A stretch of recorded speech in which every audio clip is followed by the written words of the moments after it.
Some stories begin with a bang, a gunshot in the dark, a car crash, a sudden revelation that shatters a life. My story. The story that unraveled everything I thought I knew about my world, my history, and myself. It began with a silence. The profound, deafening silence of a 3 a.m. phone call. The sterile silence of a hospital room where the beeping machines had finally stopped. And the heavy, dust-filled silence of the attic that belonged to the man I loved more than anyone on this earth. My grandfather, Elias Vance, was not what you'd call a conventional man. To the world, to the academic community he was once a part of, he was an eccentric historian, a brilliant mind relegated to the fringes for theories they labeled fantastical, unprovable, insane. They laughed at him in tenured halls. They whispered about him at conferences. They called him a madman. But to me, he was the man who taught me the constellations, not as balls of gas, but as the silver-braided stories of the universe. He was the man whose laughter by the fireplace could chase away any winter chill. He was my entire world. And then, one rainy Tuesday in October, that world went silent. This story isn't just about grief, though it is steeped in it. It's about what he left behind. It's not about money or property or stocks and bonds. It's about a secret, a forbidden secret, locked away in a simple wooden chest that he had guarded for his entire life. A secret that now certain people are willing to do anything to possess. And they know that I'm the one who has it. The journey I'm about to take you on pushed me to the very edge of my sanity. It peeled back a curtain I never even knew was there, revealing a truth about our own origins so staggering. It will redefine everything you think you know about history, about human potential, and about the invisible war being fought in the shadows of our world. And I promise you, the end of this story, the place it ultimately leads, is nothing like you could ever imagine. Before we dive in, I want to feel who's out there with me in the quiet of this moment. In the comments below, let me know where in the world you're listening from and what time it is for you. Because this story, I've learned, transcends all time zones and all borders. In a way, it's a story about all of us. It all began on that bleak, rain-soaked afternoon following the funeral. His lawyer, a man with a face like worn leather and eyes that had seen too many last wills and testaments, handed me not a fat check, but a single ornate, heavily oxidized brass key and a slip of paper with an address. It wasn't a mansion or a Swiss bank. It was a self-storage facility in a forgotten industrial park on the edge of the city, a place that smelled of rust, diesel, and broken dreams. There, in a cold, metal-walled unit, standing alone amidst a few dust-sheeted pieces of furniture, was a wooden chest. It was unassuming, crafted from a dark, heavily grained wood I didn't recognize, and bound with cracked leather straps. Tucked under one of the straps was a small parchment tag sealed with our family's old wax signet. My grandfather's shaky, spidery handwriting was on it, a single chilling line. "Trust no one, Alex, and do not let them find it." My heart hammered against my ribs. Them? Who were they? And what, in God's name, was it? For a split second, the rational part of my brain, the part that works as a digital archivist, that thrives on logic and order, screamed at me. This had to be one last theatrical game from a lonely old man. Inside, I'd find old books, maybe some sentimental trinkets. But my heart, the heart of the boy who used to believe his grandfather's every fantastical tale, it whispered something else entirely.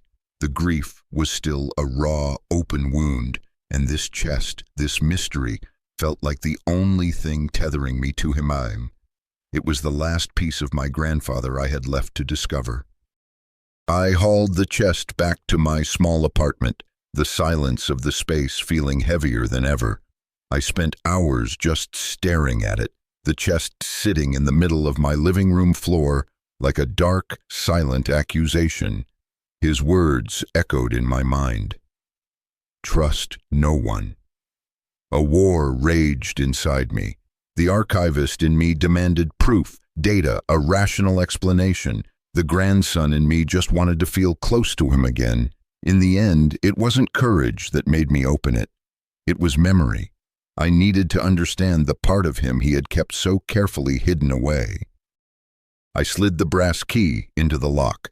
The click it made was unnaturally loud in the quiet room, like a dry bone snapping. The lid was heavy, groaning in protest as I lifted it. A strange scent wafted out, a scent I couldn't place. It wasn't the musty smell of age. It was the smell of damp earth after a thunderstorm, of ozone in the air after a lightning strike, and of something else, something impossibly ancient. Inside, resting on a bed of faded velvet, were only two objects. The first was a thick, leather-bound journal, scarred and weathered at the corners.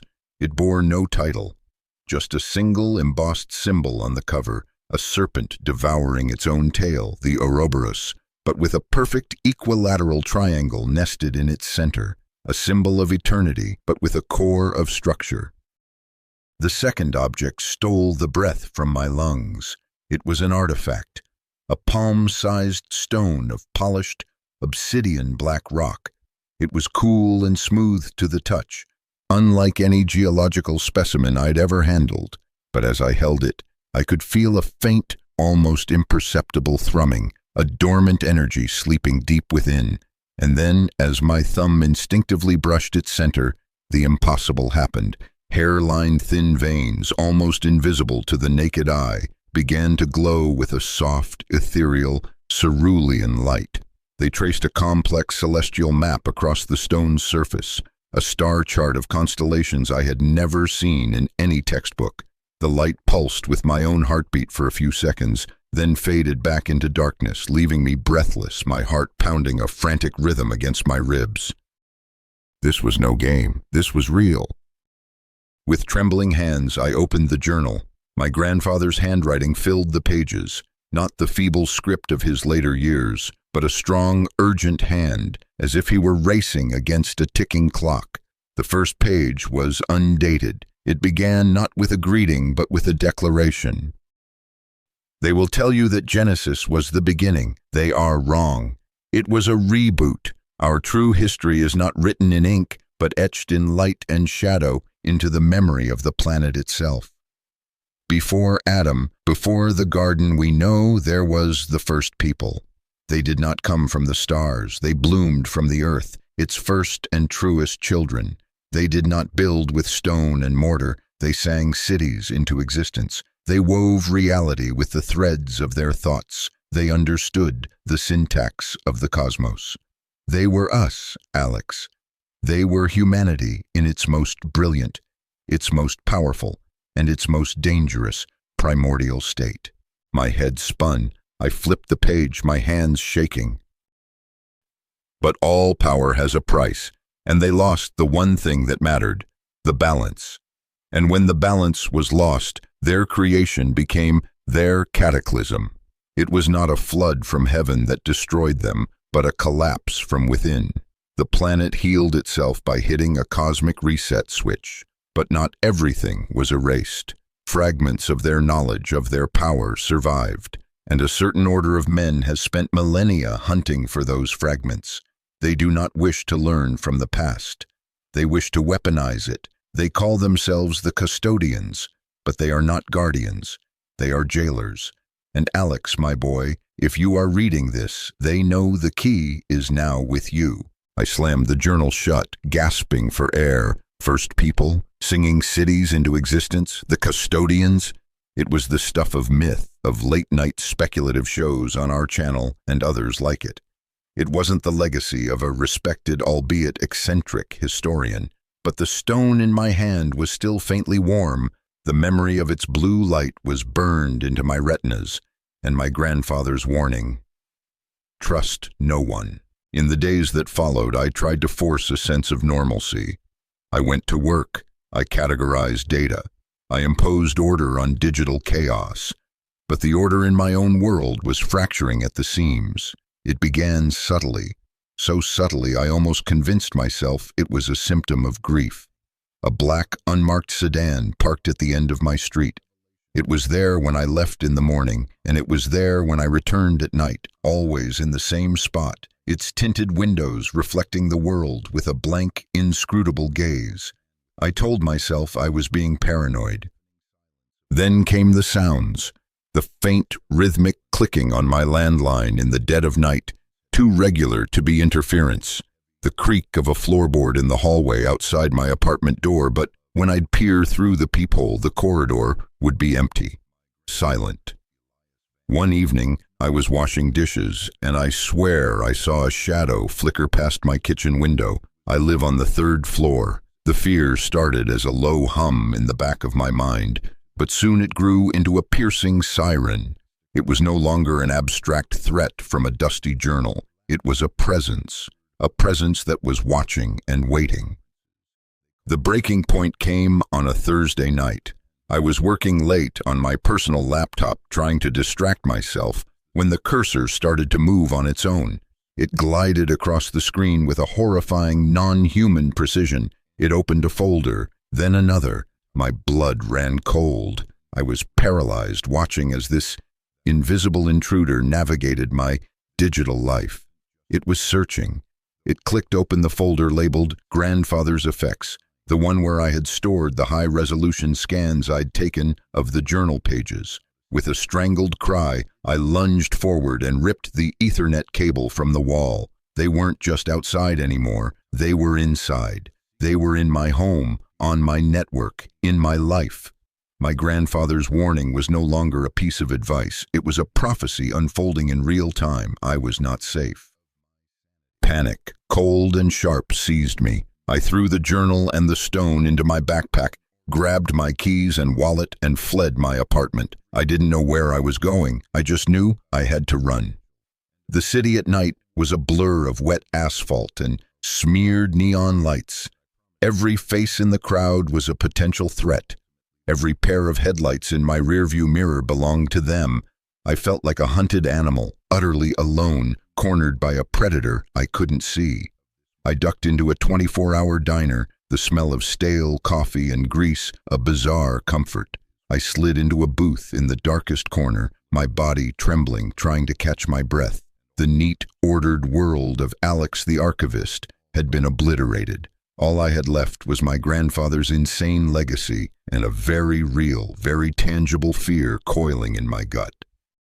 It was in that moment, at my absolute lowest, that my phone vibrated. An unknown number.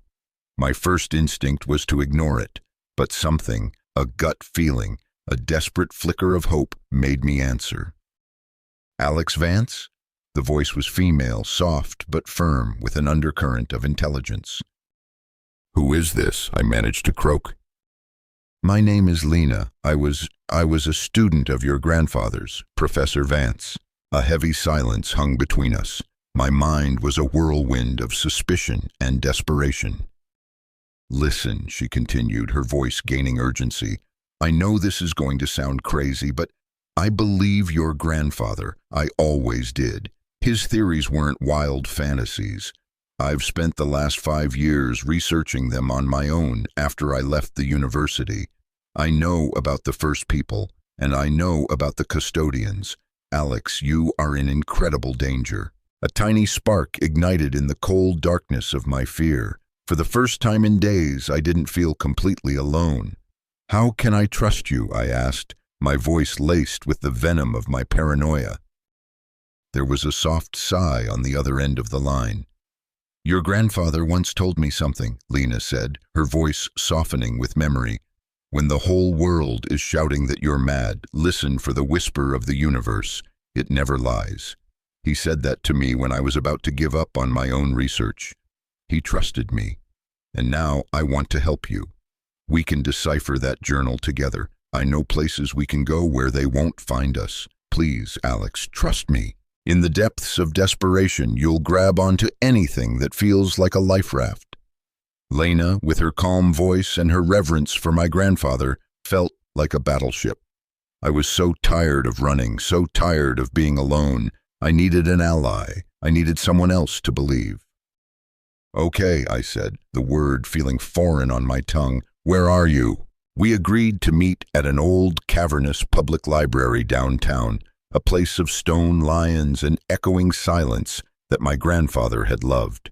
Lena was not what I expected. She was young, vibrant, with sharp, intelligent eyes that seemed to miss nothing and a disarmingly warm smile.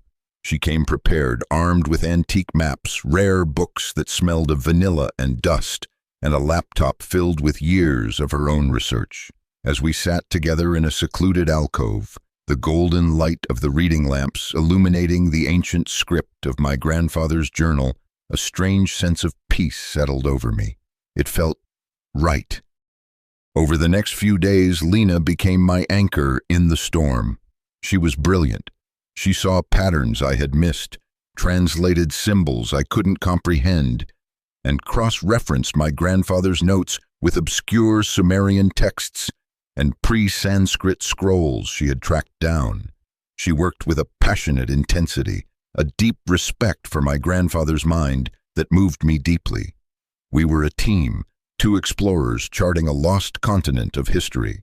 Slowly, piece by agonizing piece, the picture came into focus. The first people, as we deciphered, were not a different species. They were a different state of being. The artifact, which my grandfather called the memory key, was not a weapon, but a resonance tool, a device capable of attuning a user's consciousness to the planetary memory, the Akashic record, for lack of a better term. Their incredible power stemmed from their ability to hold two fundamental aspects of consciousness in perfect, harmonious balance: the mind, logic, structure, science, and the heart, emotion, creativity, empathy. The mind allowed them to perceive the elegant mathematical laws of the universe. The heart allowed them to apply those laws with wisdom and compassion. They had a world without war or disease, not because of advanced technology alone, but because their empathy was so profound that to harm another was to literally harm themselves. But a schism grew. A faction, seduced by the pure, cold power of logic, began to see emotion as a flaw, a chaotic variable that needed to be controlled and ultimately eliminated. They believed they could achieve a state of objective perfection if they operated solely from the intellect. My grandfather called this the Great Unraveling. They created wonders, machines that could bend the fabric of reality, but they did so without the guidance of the heart. And that was their doom. It wasn't a war, it was a systems failure. In severing their connection to their emotions, they severed their connection to the lifeblood of the planet itself. Their own energy, now critically unbalanced, became a chaotic, destructive force. It created a psychic shockwave that shattered their civilization, wiping it from the face of the earth almost instantly. The planet, to save itself, went into a kind of hibernation, burying the majority of that knowledge. The Custodians, Lena explained with a grim look, were the ideological descendants of the logic faction who survived. They hadn't learned the lesson. They only saw a power that was lost, and they were obsessed with reclaiming it. They believed that with the memory key, they could reboot that power, but this time get it right by creating a world of perfect, sterile, logical order where human emotion was edited out of existence. I sat there, stunned into silence. This was no longer a simple story of good versus evil. It was far more complex. It was a battle between order and freedom, logic and emotion, control and chaos. It was the fundamental story of the human condition itself. So, how is the key activated? I asked, my voice barely a whisper. Lena looked up from the journal and she smiled, but it was a smile I had never seen before. It didn't reach her intelligent eyes. It was cold, sharp, and triumphant. "That's the million-dollar question, isn't it, Alex?" she said. "And thanks to you, we finally have the answer." From her jacket pocket, she pulled a small, sleek device. She pressed a button. A faint beep echoed in the grand old library, and the heavy oak doors at the far end of the hall swung open. The shadows I had seen outside my window, the ones that haunted my periphery, now poured into the room. They moved with a silent, synchronized efficiency, dressed in black, their faces impassive, their eyes empty. They surrounded our table. My heart stopped. I looked at Lena, my eyes pleading for an explanation she already knew I wouldn't get. "Why?" was all I could manage. "Oh, don't be so naive, Alex," she said, her voice dropping its pretense of warmth, becoming as cold and sharp as chipped ice. "Did you really think a random graduate student could just happen to have all the missing pieces? I am a custodian, a high-ranking one. Your grandfather was brilliant, I'll give him that, but he was sentimental. He hid the final component, the activation sequence, in a psycho-emotional cipher that only his own bloodline, his own DNA, could unconsciously unlock through prolonged exposure and emotional resonance. He used his love for you as the final lockbox. And you, my dear Alex, performed beautifully. Betrayal. The word is insufficient. It was a physical sensation, a punch to the gut that knocked all the air out of my lungs, leaving a hollow, ringing void. The ground beneath me had not just cracked, it had ceased to exist. Every moment of connection, every shared breakthrough, every ounce of trust I had placed in her, it was all a meticulously crafted lie. I wasn't just a pawn, I was the unwitting key they had been searching for. "We don't want to destroy it, Alex," Lena continued, her eyes gleaming with a fanatic's fire as she stepped toward me. "We want to perfect it, imagine it. A world with no war, no hatred, no grief, no messy, illogical pain. A world of pure, unadulterated order. All we have to do is remove the most volatile variable, human emotion. The key will allow us to do that on a global scale. It's a reboot, and this time we will get it right." They closed in. Behind me was a massive stained glass window depicting some forgotten saint. My only exits were blocked by silent, black-clad figures. Lena held out her hand. "Give it to me, Alex. Don't make this more difficult than it needs to be." I looked down at the smooth, dark stone in my hand. The memory key, a legacy of balance about to fall into the hands of the ultimate zealots of imbalance. I looked into Lena's cold, determined eyes. I looked at the unfeeling figures surrounding me. They weren't monsters. They were worse. They were human beings who had willingly amputated their own souls. And in that moment of absolute, bottomless despair, when all hope felt like a distant, burned-out star, a voice echoed in my mind. Not my voice, not Lena's. It was my grandfather's. A memory sharp and vivid flooded me. I was a small boy sitting on his lap in this very library. He was pointing to an illustration in an old book, a warrior standing between two great dragons, one of light, one of shadow. "The goal, little Alex," he had said, his voice a warm rumble, "is not to slay one dragon so the other may rule. True power is to stand in the middle, to hold them both in balance. Power is not for controlling, my boy. It is for connecting." A strange, preternatural calm washed over me. The terror vanished, replaced by a crystalline clarity. I knew what I had to do. I lifted my head and met Lena's gaze. "You're wrong," I said, my voice steady and clear. "My grandfather didn't leave me a weapon. He left me a lesson." And then I closed my eyes. I didn't fight back. I didn't try to run. I did the opposite. I surrendered to it. I poured every ounce of my being into the stone in my hand. The grief for my grandfather, the terror of being hunted, the bitter sting of betrayal, and beneath it all, the unwavering, unconditional love I still felt for the man who taught me to see the stars.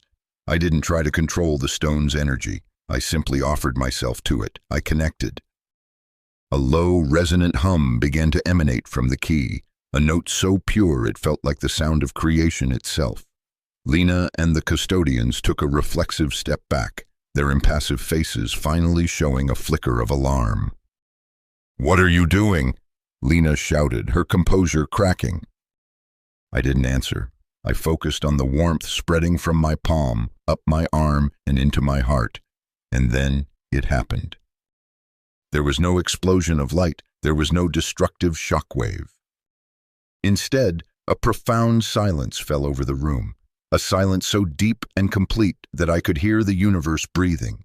And in that silence, the visions began. Not visions of destruction, but of creation. It was the memory flood. I saw cities of crystallized light, their spires kissing the clouds, built not from steel, but from the harmonized thoughts of their citizens. I saw the first people. They didn't look like gods. They looked like us, but their eyes held the wisdom of millennia.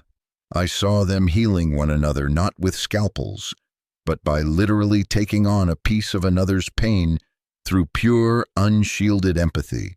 I saw them composing symphonies that could coax flowers to bloom in the desert. I saw them speaking to the animals, not with words, but with a silent communion of the heart. Then I saw the unraveling. I saw the cold seduction of pure logic, the fear they began to have of their own powerful emotions. I felt the agony of the planet as its children began to sever their ties to their mother, and I saw the collapse. It wasn't a spectacle of fire and fury. It was an infinite sadness, a quiet fading into nothingness as the balance was finally, irrevocably broken. And last, through the tidal wave of planetary memory, I saw my grandfather. He wasn't in the vision, he was beside it, watching it with me. He didn't speak with words. He simply smiled, a smile of profound love and pride, and I heard his voice in my soul as clear as if he were standing next to me. "I'm sorry to have left you such a burden, my boy, but I knew you would find the way. Your heart, Alex, that was always the real key. Remember that." When I opened my eyes, the world had changed. The invisible wave of energy had washed through the room. It hadn't harmed anyone, but it had touched something deep inside the Custodians. They stood frozen, their faces blank, their eyes wide with a confusion so deep it was almost childlike. They had, for a single terrifying moment, been forced to feel. The cold certainty in Lena's eyes was gone, replaced by a raw, primal fear. That was my chance. There was no heroic fight. I simply walked. I walked right through the middle of them as they stood like statues in a forgotten garden. As I passed Lena, I whispered, "Now, do you understand?" I walked out of the library and into the cool night air. The city felt different, no longer a labyrinth of threats, but a sleeping giant full of stories. I looked down at the artifact. The blue light was gone, the thrumming had ceased. It was just a smooth, black, ordinary stone. And I smiled, because I understood. The memory key wasn't the object. It was the experience. And that key, that knowledge, was now a part of me. I hadn't gained superpowers. I hadn't become a god. I had been given something far more precious: peace, clarity. My journey, which began in the shadows of grief and fear, had led me into the light of understanding. I knew the Custodians would eventually recover, but I was done running. I finally understood that the best way to fight their brand of darkness wasn't with a bigger weapon, but with a brighter light. And so that's why I'm here, speaking to you. I spent months after that night just being, integrating what I had learned. My grandfather's legacy wasn't a secret history of a lost civilization. It was a living blueprint of a potential that lies dormant in all of us. The Custodians and all those who think like them, they aren't afraid of our power. They aren't afraid of our technology or our weapons. They are afraid of our connection. They are terrified of our empathy. They are terrified of our ability to look at another human being and see ourselves, because that connection is the one thing in the universe that cannot be quantified, cannot be controlled, cannot be contained by pure logic. It is the source of art, of music, of love, of everything that gives this chaotic, messy, beautiful life its meaning. The lost treasure of the first people wasn't reality-bending tech. It was the ability to hold the mind and the heart in balance, the wisdom to wield knowledge with compassion, and that potential isn't locked away in some ancient artifact. It's sleeping in the double helix of every person watching this right now, waiting for the right conditions, the right intention to be reawakened. My story began with a loss that I thought would break me. It dragged me through fear, betrayal, and despair, but in the end, it didn't lead me to a grand conspiracy or an apocalyptic battle. It led me back to myself.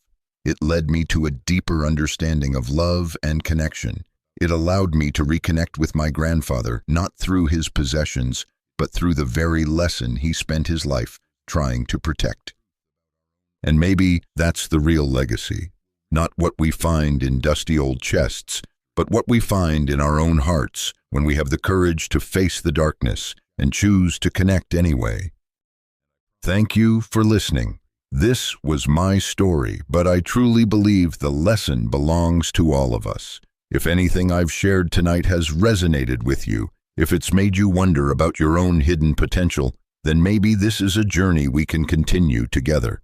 Consider subscribing to our channel, because there are so many more lost pieces of our history waiting to be found, and I believe that together we can start putting them back where they belong.